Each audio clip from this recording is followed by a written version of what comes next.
Les mensonges de Camp David. En 1999, la patience des Palestiniens est à bout. Ils ne croient plus aux tractations, aux compromis jamais appliqués. Ils se méfient d'une autorité palestinienne au fonctionnement autoritaire et touchée par la corruption. Leur vie quotidienne ne cesse de se dégrader, tandis que jour après jour, de nouvelles colonies s'édifient.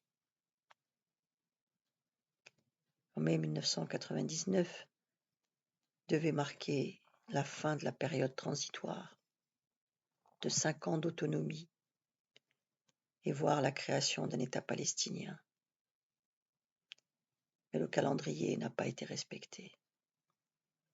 Aucun des grands dossiers en suspens, frontières, Jérusalem, colonies, réfugiés, sécurité, eau, n'a été ouvert. Nous n'avons plus de marge de manœuvre. La société palestinienne a perdu tout espoir dans la paix. Au cours des années précédentes, elle a été littéralement étouffée et humiliée.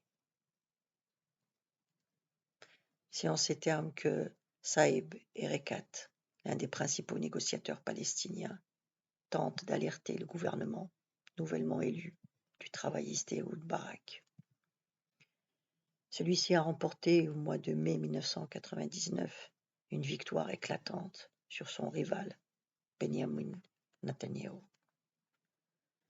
Son triomphe est accueilli avec satisfaction par la direction palestinienne, bien que le personnage nouveau venu en politique ne manque pas de susciter quelques appréhensions.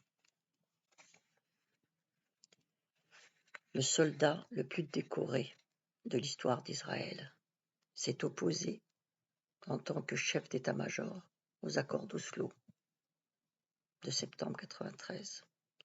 Devenu ministre de l'Intérieur, il a voté contre les accords d'Oslo II de septembre 1995, qui prévoyaient le retrait de l'armée israélienne des grandes villes palestiniennes. Arrivé au pouvoir, il va réussir en quelques mois, selon la formule de Charles Anderlin, dans son livre « Le rêve brisé », à bâtir la méfiance avec les Palestiniens.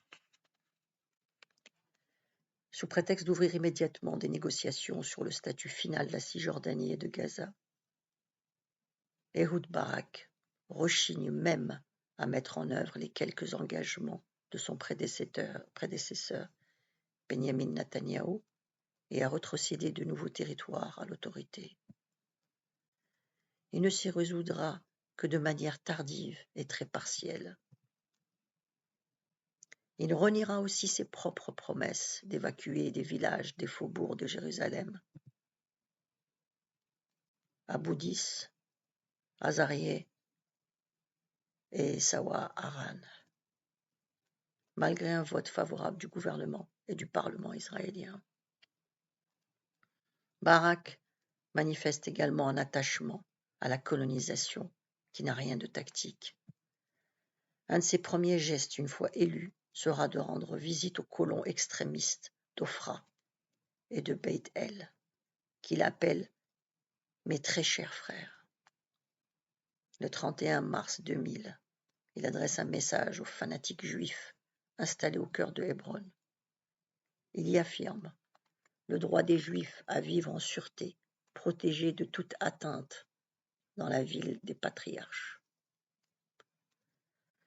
Le rythme des constructions de logements dans les colonies sera plus rapide sous son gouvernement que sous celui de la droite.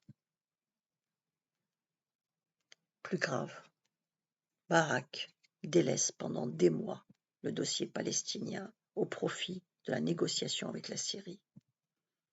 Il tentera plus tard de se justifier. J'ai toujours été un partisan de la Syrie d'abord. Signer la paix avec la Syrie limiterait sérieusement les capacités des Palestiniens à étendre le conflit, alors que résoudre le problème palestinien ne diminuera pas la capacité de la Syrie à menacer l'existence d'Israël.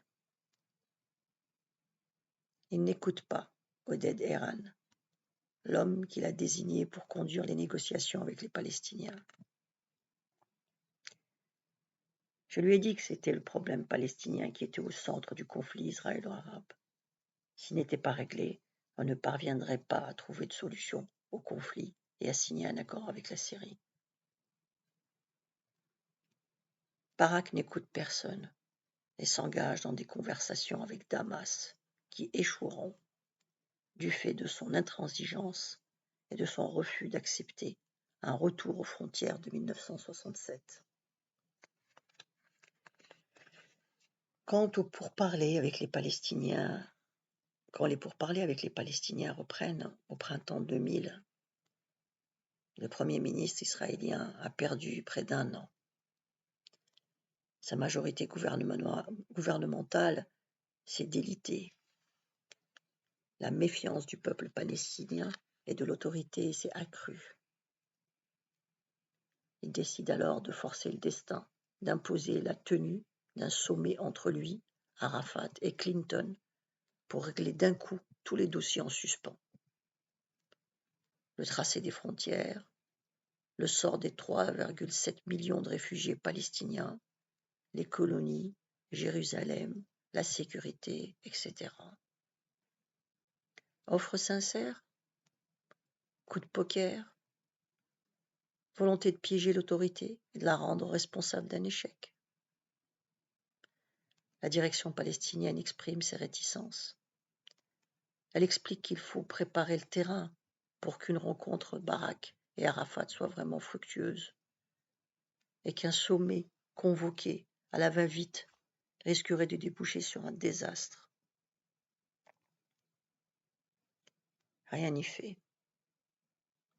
Clinton, réticent lui aussi, se rallie au point de vue de Barak, qui refuse tout travail préparatoire à la rencontre.